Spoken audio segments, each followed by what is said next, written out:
오늘 말씀의 제목은 동기부여입니다. 군대를 다녀온 남편이 이제 아내에게 늘 하는 이야기 중에 하나가, 빠지지 않고 하는 이야기 중에 하나가 이제 유격 훈련에 대해서 이야기를 합니다. 왜 빠지지 않고 이야기하냐 하니까 그 훈련이 힘들어서 그것을 늘 이야기한다고 하더라고요. 훈련의 꽃이 두 가지가 있는데 하나는 혹한기고 이제 유격 훈련이거든요. 근데 이 유격이 힘들기도 하지만 이제 의미가 있는 훈련이기도 합니다. 다 같이 하는 협동 그런 훈련들이 많은데 한 가지 저게 기억나는 게 무엇이었냐면, 한 사람이 이 정도 되는 나무 판자 위에 딱 우뚝이 서 있는 거예요. 그리고 그 밑에는 이제 6명의 전우가 서로 이제 팔을 이렇게 잡으면서 그물처럼 이제 모양을 만드는 것이죠. 그럼 위에 있는 사람은 이제 밑에 있는 전우들을 믿고 이제 뒤로 떨어지는 겁니다. 근데 여기서 핵심은 무엇이냐면, 뒤로 떨어졌을 때 허리를 굽혀서는 안 돼요. 반드시 딱 허리를 곧장 펴서 정확하게 떨어져야지 이 닿는 면적이 분산이 되어서 안전하게 착지를 할 수 있게 됩니다. 근데 사실 대부분 보면 허리를 굽히면서 떨어지게 돼요. 두려운 것이죠. 과연 이들이 나를 받아줄 수 있을까? 뒤돌아봤는데, 난 떨어지려고 했는데 뒤돌아봤는데 이들이 없으면 어떡하지? 이런 생각을 하는 친구도 있었고, 그래가지고 대부분 떨어졌을 때, 그 발걸음을 한 걸음 내딛었을 때 나도 모르게 허리를 굽혀서 떨어져서 아무리 몸무게가 가벼워도 굽힌 상태로 떨어지면 그 밑에 있는 모든 사람들이 넘어지고 다치게 됩니다. 그러다가 이제 저희조 차례가 되었어요. 조교가 제 밑에 후임을 이제 위로 올려 보내는데 이 몸무게가 100kg가 넘었었어요. 외국에 살다 와가지고 말도 안 통하는 애예요. 그러니까 이번에는 위에 있는 애가 무서운 게 아니고 밑에 있는 우리가 무서운 거예요. 얘를 받아줄 수 있을까? 이러다 우리 팔이 남아돌겠나? 서로 이제 믿음을 쌓아야 되는데 둘의 신뢰를 이제 잃어버리기 시작하는 거죠. 그러다가 옆에 있는 분대장이 한마디를 했어요. 그 친구 이름이 주영환인데, 야 영환아, 어차피 떨어져야 돼. 그러니까 다른 건 뭐 이것만 기억해. 네가 몸을 굽히면 우린 죽어. 그런데 네가 몸을 피면 우리는 살아. 우리는 너를 믿을 테니까 너도 우리를 믿어. 그래서 이 친구가 두 눈을 질끈 감고 떨어지는데 그 커다란 돼지가 마치 대나무가 되어서 일자로 툭 떨어지는데 아무도 안 다치고 그 친구를 받은 기억이 있어요. 무엇을 이야기하고자 했냐면, 우리의 삶이 그런 것 같습니다. 무언가를 시작하기 앞서, 또 새로운 도전을 하기 앞서서 무언가가 장애물이 앞을 막고 있을 때, 그것이 때로는 실패가 됐을 때, 그 두려움에 우리가 당당하고 허리를 펴서 한 걸음 걸어가기보다는 주저하고 걱정하고 몸을 굽히기 마련이죠. 오늘 이스라엘 백성들이 그 두려움 앞에 서 있습니다. 그들을 막은 장애물은 요단강이었어요. 이제 출애굽을 하고 가나안을 입성하기 위한 초입입니다. 그런데 시작부터 그 앞에 장애물이 있는데 그게 바로 요단강이었던 거예요. 그 강을 건너지 못해 수많은 백성들이 3일을 그곳에 유숙하고 있었어요. 1절 말씀 한번 보겠습니다. 1절 같이 읽겠습니다. 또 여호수아가 아침에 일찍이 일어나서 그와 모든 이스라엘 자손들과 더불어 시딤에서 떠나 요단에 이르러 건너가기 전에 거기서 유숙하니라. 여러분, 지금 요단강은 이제 강이 범람하는 시기입니다. 사실 평상시에 요단강은 건너는 게 사실 그렇게 어려운 강은 아니거든요. 평소에 요단강의 크기가 너비는 30m 정도고 깊이가 1에서 3m 정도입니다. 그래서 홍해를 건넜는데 이스라엘 백성들이 그 바다를 건넌 백성들에게 요단강을 건넌다는 것은 어쩌면 기적이라고 볼 수가 없어요. 그런데 그 평범한 요단강도 겨울이 지나 봄이 되면 눈이 녹아서 물이 불어나기 시작을 해요. 그리고 그 시기에 비가 내리기 시작하면 강 하류로부터 물이 차올라서 그 깊이가 3에서 5m까지 이어집니다. 그리고 급류가 만들어져서 강을 건너기가 불가능한 상황이 돼요. 확실하진 않지만 지금 여호수아가 그 시기에 맞물려 있는 상황인 것 같아요. 한두 사람이 아니에요. 몇백만 명이 그 강을 건너야 되는데 이것은 지금 불가능한 거예요. 그런데 불가능하지만 건널 수밖에 없는 상황이었습니다. 하나님께서 명령하셨기 때문에. 그래서 3일 동안 진을 치고 난 뒤에 여호수아가 하나님 앞에 섭니다. 자, 1절 말씀 다시 한번 읽겠습니다. 또 여호수아가 아침에 일찍이 일어나서 그와 모든 이스라엘 자손들과 더불어 시딤에서 떠나 요단에 이르러 건너가기 전에 거기서 유숙하니라. 1절의 시작을 보니까 또 여호수아가 아침에 일찍이 일어나서 무엇을 했을까요? 하나님께 기도를 했겠죠. 하나님 어떻게 해야 됩니까? 이 수많은 사람들을 데리고 어떻게 건너야 됩니까? 하나님께 여쭤봤겠죠. 그랬더니 하나님이 여호수아에게 이렇게 명령을 하십니다. 언약궤를 맨 제사장들이 가장 앞에 가라. 그리고 백성들은 뒤따라가라. 3절 말씀입니다. 3절 말씀 같이 읽겠습니다. 백성에게 명령하여 이르되 너희는 레위 사람 제사장들이 너희 하나님 여호와의 언약궤 매는 것을 보거든 너희가 있는 곳을 떠나 그 뒤를 따르라. 자, 여러분 여기서 기억해야 될 한 가지는 지금 요단강을 건너기 위해 가장 먼저 선두에 있는 것은 제사장이 아니라 제사장이 맨 여호와의 법궤라는 사실이에요. 언약궤라는 사실이에요. 언약궤가 무엇입니까? 성인 4명이 들쳐매서 금으로 둘러싼 큰 상자 안에 그 안에는 모세의 2 돌판이 있고 만나를 담았던 항아리가 있고 아론의 싹 튼 지팡이가 있습니다. 이것을 통틀어서 언약궤는 하나님의 임재를 상징하고 하나님의 인도하심을 상징을 해요. 그래서 제사장들이 그것을 들쳐매고 요단강을 향해 발을 밟고 내딛고 밟았더니 강이 갈라지기 시작하는 거예요. 그 뒤로 이스라엘 백성들이 따라 건너가고 있었던 거예요. 우리가 사실은 물이 갈라지는 이 기적에 사실 익숙한 것은 홍해 사건이잖아요.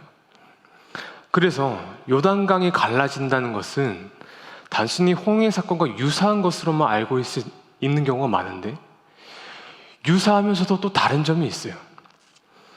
무엇이 다르냐면 홍해가 갈라질 때는 모세가 무엇을 했냐면 너희는 가만히 있어. 주님이 하나님 되심을 알지어다. 그리고 나서 홍해가 다 갈라지고 난 다음에 백성들이 그 길을 건너갔어요. 그런데 지금 요단강에서는 하나님이 그들에게 어떤 액션을 요구하시는 거예요. 발을 디뎌라. 언약궤를 메고 한 걸음을 내디뎌라. 그 언약궤를 메고 제사장이 밟았더니 강이 갈라졌던 것입니다. 13절 말씀입니다.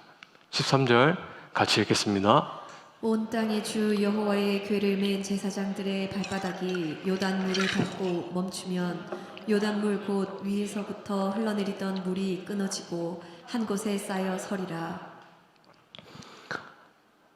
홍해는 다 갈라졌을 때 그 길을 건넜더라면 지금 요단강은 한 발자국 가면 갈라지고 한 발자국 더 가면 갈라지고 위에서 내려오는 물이 멈춰서 쌓이기 시작하면서 갈라지기 시작했던 거예요.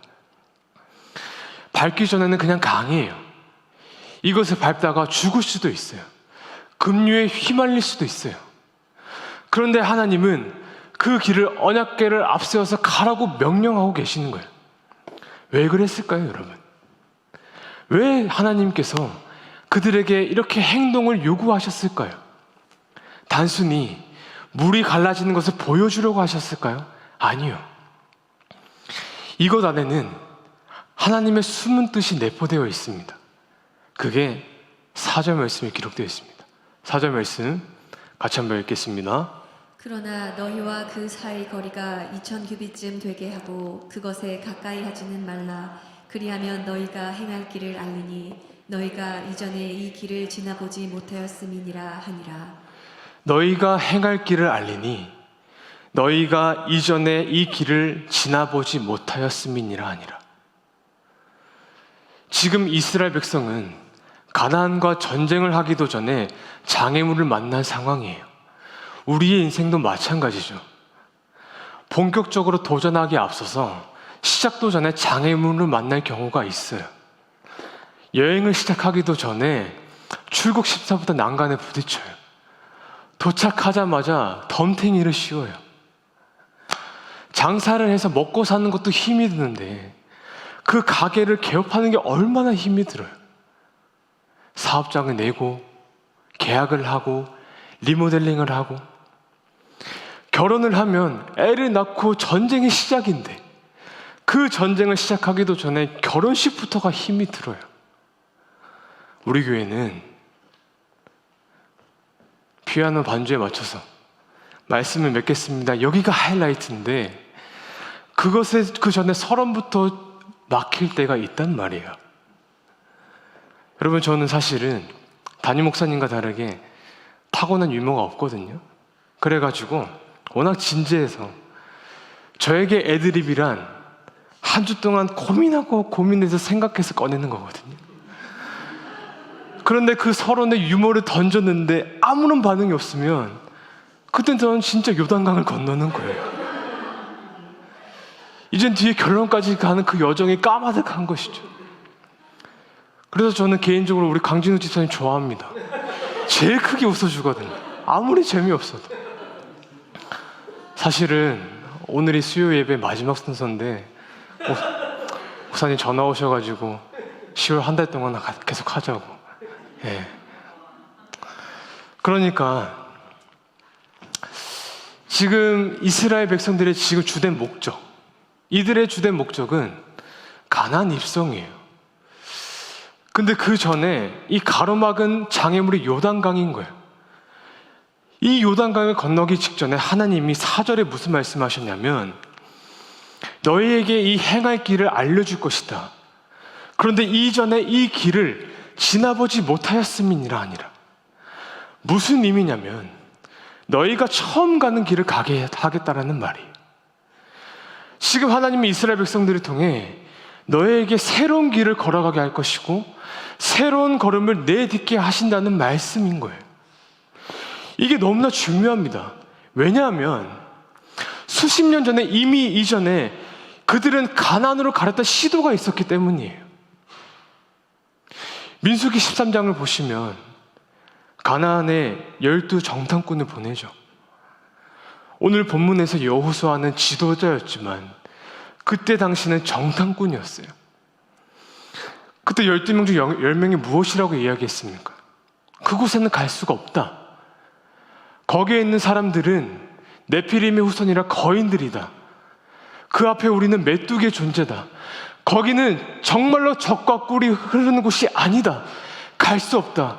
그렇게 불평과 불만을 쏟아내면서 결국 그들이 마지막에 무엇으로 얘기하냐면 우리가 이전에 가서 살았던 애굽으로 돌아가자. 결국에 이 말을 뱉어버린 거예요. 이게 무슨 의미냐면 하나님은 지금 이들이 이 광야에서 더 이상 살기를 원하고 계시지 않으세요. 과거에는 애굽에 있었고 현재는 광야에 있어요. 그러나 하나님은 그 애굽을 탈출해 광야를 거쳐서 미래의 새로운 땅 가나안으로 가기를 원하고 계신 거예요. 그런데 두려워요. 그 대상이 두려워요. 하나님은 지금 우리의 삶에 다시금 이 가정을 회복하기 원하고 나의 자녀를 다시금 예수께로 돌아오기 원하시고 이 관계를 회복하기 원하고 이 교회를 다시금 세우길 원하시는데 그 대상인 우리가 너무나 두려워요. 앞에 요단강이 있거든요. 이길 수 없는 적들이 너무나 많은 거예요. 그 전쟁에서 이길 가능성이 희박해요. 그래서 다시 애굽으로 돌아가자. 그랬더니 결국 하나님께서 내 귀에 들린 대로 행하리라. 광야에 살고자 하면 살아라. 결국 그 세대가 광야에서 다 죽게 됩니다. 시간이 흘렀어요. 시간이 지나 오늘 새로운 다음 세대가 이제 요단강 앞에 다시 선 거예요. 이 세대를 향해 하나님이 말씀하신 게 무엇이냐면, 나는 너희가 이전에 가지 못한 새로운 길을 열어줄 것이다. 그러니 이제 더 이상 너희 선조들처럼, 너희 아비와 어머니처럼 과거에 묶여있지 말아라. 과거의 두려움과 실패에 안주하지 말아라. 너희는 과거를 듣고 현실을 듣고 내일을 향해 이제 살아가야 돼. 내가 새 길을 열을 것이다. 그러니 요단강 앞에 너희 발을 한 걸음 내딛거라. 그 이유는 지금 너희는 나의 구원을 받은 하나님의 자녀이기 때문이다. 내가 새 일을 행할 것이고 내가 새 길을 열 것이니라. 그러나 문제는 여전히 그 걸음을 내딛지 못하고 과거에 묶여있는 사람들이 지금도 너무나 많다는 사실입니다. 저 역시도 그렇고요. 한 사람이 나라는 사람의 정체성을 규정하는 기준이 여러 가지가 있지만 그 중에 대표적인 것이 무엇이냐면, 오늘의 나는 과거의 산물이라는 생각이에요. 과거가 원인이고 지금이 결과라는 거예요. 물론 이것은 상담학적으로 또 정신분석학적으로 지금을 고찰하고 문제를 분석하는 데 아주 중요한 요소이긴 합니다. 하지만 이것은 반만 맞습니다. 전부가 아닙니다. 여러분, 성경이 말하는 우리라는 정체성이 무엇이냐면, 과거에 내가 어떠하든 현재에 내가 지금 어떤 상황이든 상관없이 우리의 모든 미래는 이미 결정되어 있다는 사실이에요. 그 미래가 무엇입니까? 우리는 예수 그리스도로 인한 구원받은 자녀라는 것, 우리는 그 그리스도 이래 회복된 자녀라는 것, 그 그리스도로 인해서 우리는 새로운 자녀라는 사실이에요. 이사야서 43장 말씀 제가 읽겠습니다. 너희는 이전 일을 기억하지 말며 옛날 일을 생각하지 마라. 내가 새 일을 행할 것이니 이제 나타날 것이니라. 너희가 그것을 알지 못하겠느냐? 반드시 내가 광야의 길을 사막의 강물을 내리니. 고린도후서 5장. 즉 누구든지 그리스도 안에 있으면 새로운 피조물이라. 이전 것은 지나갔으니 보라 새 것이 되었도다. 그것이 결정되어 있으니, 이미 우리 안에는 새로운 삶이 이미 정해져 있으니 그 새로운 삶을 향해 이제는 걸음을 내디디라는 거예요. 우리에게 가나안이 있습니다, 여러분. 하나님께서 우리에게 원하시는 가나안이 있어요. 우리의 가정이 주님 안에 다시금 세워지는 것. 이 기업이 하나님의 뜻 안에서 다시 잘 일궈 나가는 것. 내가 오랫동안 기도했던 그 한 영혼이 주님께 다시 돌아오는 것. 이 교회를 주님의 마음이 흡족한 교회로 우리가 다 함께 세워가는 것. 그러나 그 시작에는 요단강이 있습니다. 갈등이 있고 실패가 있으며 때로는 좌절을 경험할 때가 있습니다. 그래서 그 길을 건너기가 두렵고 한 번의 실패로 그 과거로 인해 그 걸음이 또다시 두려움을 불러일으켜요. 그러나 기억하십시오. 하나님은 오늘 나 홀로 걸으라고 하지 않으셨어요. 언약궤를 앞세워 그것을 따라가라. 하나님이 앞장서신다는 것이에요. 그것을 바라보며 한 걸음 내디딜 때 한 번도 경험하지 못한 우리의 일들이 우리의 삶에 경험될 것입니다. 한 번도 일어나지 못한 일들을, 한 번도 겪어보지 못한 그 변화를 하나님께서 겪게 하실 것입니다. 이 말씀이 저와 여러분의 삶에 실제가 될 수 있기를 우리 주님의 이름으로 간절히 축복합니다. 이제 한 사람을 소개하고 말씀을 좀 정리하도록 할 것인데요. TV 광고를 보면 영어 교육 선전을 하는 경우가 많잖아요. 영어 교육을 대표하는 기업 중에 이제 야나두라는 기업이 있습니다. 야, 너도 할 수 있어. 이 말이 유행을 했는데, 야나두가 이제 영어 교육으로 유명하지만 못지않게 그 야나두 대표 김민철 대표가 주목을 받아왔었어요. 이분이 별명이 이제 실패꾼, 이제 실패 장인입니다. 7년간 27번의 사업을 했는데 그 중에 24번을 망했습니다. 이분이 야구를 참 좋아했다고 해요. 롯데 팬이라고 했는데, 그래서 첫 사업의 아이템이 무엇이었냐면 야구 신문을 만드는 거였어요. 이제 갈매기 타임즈라고 해서 이 신문을 만들어서 이제 야구장에 뿌리는 것이죠. 그때 당시 이제 롯데 사직 야구장에서 이제 롯데에서 어떤 그 응원 문화가 있었냐면 신문지를 찢어서 응원하는 문화가 있었던 거예요. 그래서 이 사람이 신문을 나눠주면 한 번쯤 보고 그것으로 응원을 하겠다. 그래서 나눠줬는데 한 사람도 보지 않고 그것을 바로 찢어버리고 있던 것이죠. 그래서 결국 새 10호를 발간하지 못하고 그 사업이 망했습니다. 이후에 한 야구 선수가 머리띠에 미키마우스 머리띠 하는 것을 보고 이거 팔리겠다. 그래가지고 색종이를 오려서 미키마우스에다가 색종이를 붙여서 만들기 시작하는데 10개를 만드는데 무려 6시간이 걸렸던 거예요. 그래서 우여곡절 끝에 직원들을 모아서 결국 만들어 팔았는데 처음에는 잘 돼가다 결국에는 또다시 난간에 부딪혀서 또 실패하게 되고, 그렇게 하는 족족 실패를 하다 보니까 하루는 아침에 눈을 뜨는 게 싫었던 거예요. 잠에서 깨면 다시 자려고 이불을 덮어버리고, 그렇게 결국 24번의 사업을 실패하고 한 사람이 150억이라는 빚을 안게 되었어요. 그런데 참 놀라운 것은 이분이 그 실패를 경험하고도 발걸음을 멈추지 않는 거예요. 그런데 이번의 발걸음은 좀 달랐습니다.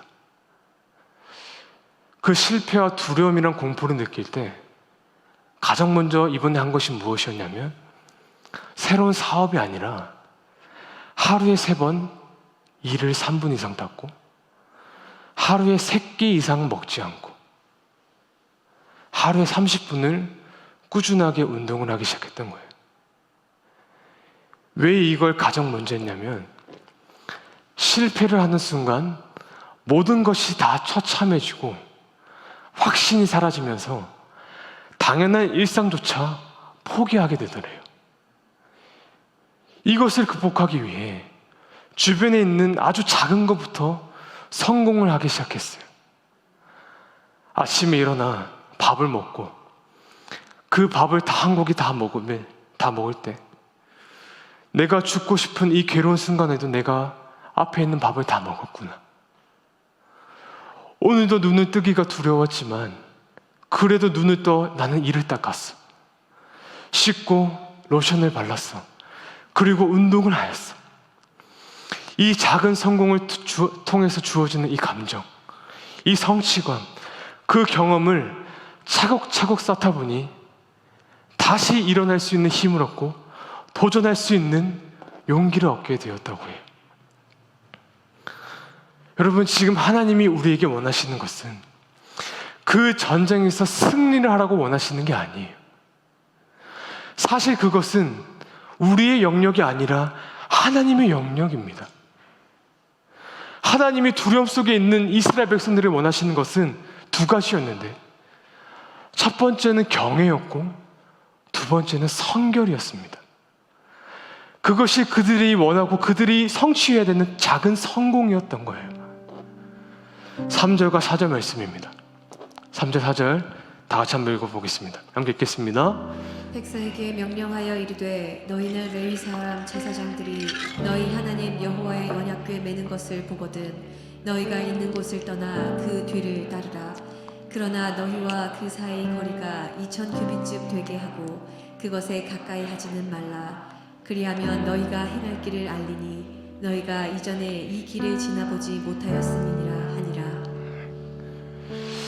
이제 요단강을 건너야 돼요. 그 십자가를 앞두고 하나님이 가장 먼저 명령하신 것이 무엇이냐면 언약궤를 보고 그 언약궤를 따르라. 말씀을 따라가라는 거예요. 그런데 그 언약궤의 거리를 2000규빗 떨어져서 걸어가래요. 900m 정도 되는 거리를 두고 걸어가래요. 이 말이 무슨 의미냐면 하나님의 말씀은 따르지만 그 마음에는 그 거리를 둬서 그 하나님을 범접할 수 없는 존재로 내 마음에 두어 하나님을 경외하라는 마음을 가지라는 뜻입니다. 하나님을 경외하면 요단강이 무섭지가 않아요.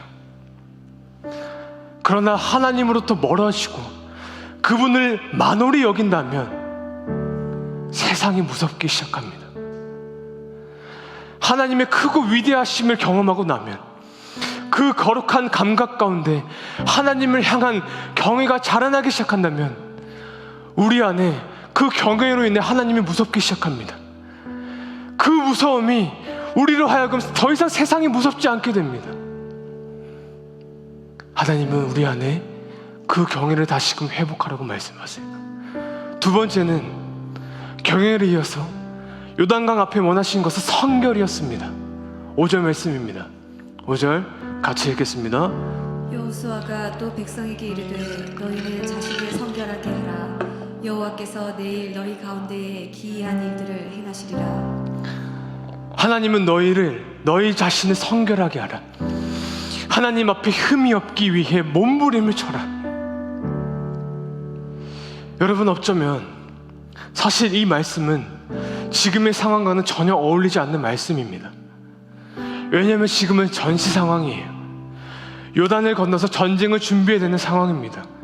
그러면 정황상 무기를 챙겨라, 갑옷을 입어라, 이런 식의 이야기가 나와야 되는데 전쟁을 하는 군사들에게 성결하래요.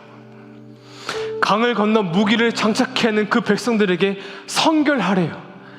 이 말씀이 무엇을 의미하냐면 지금 진짜 중요한 것은 저 앞에 적이 아니라, 저 앞에 가나안이 아니라 하나님 앞에 내 모습이 정말 중요하다는 사실이에요. 정말 우리 안에 중요한 건 가정이 주님 안에 세워지는 것, 이 사업을 잘 일궈 나가는 것, 이 교회가 주님 안에 다시 세워지기 이전에 내가 그리스도의 십자가 앞에 성결함을 가져야 한다는 것입니다. 앞날은 내가 책임질 것이야. 그것은 내 영역이야. 그러니 너희는 너희의 자리에서 나를 경외하라. 그리스도의 정체성을 잃어버리지 말고 거룩하게 살아라. 그러면 내가 새 길을 열 것이다. 그러니 그것을 믿고 나와 한 걸음 한 걸음 걸어가자. 여러분, 이것이 오늘 우리가 기도해야 될 제목일 것입니다. 사랑하는 새움교회 성도 여러분, 나를 둘러싼 전쟁은 하나님께 속한 것입니다. 그분을 믿음으로 이제 요단을 향해 걸음을 내딛으십시오. 그분을 새 길을 여실 것이고 주님은 우리의 삶의 전사가 되어줄 것입니다. 단 그분이 칼을 드실 때 우린 그분의 깨끗한 손잡이가 되어야 됩니다. 성결한 손잡이가 되어야 됩니다. 그분이 칼을 들어 앞장서실 때 우리는 그분을 사랑하고 두려워하는 경외의 손잡이가 되어야 됩니다. 그렇게 그 손잡이를 잡으시고 우리 안에 새로운 역사를 이끄시를 그 주님을 믿으시고 그 주님과 함께 날마다 한 걸음 한 걸음 전진하여 주님이 이끄실 그 새로운 역사를 체험하시는 저와 여러분이 되실 수 있기를 우리 주의 이름으로 간절히 축복합니다.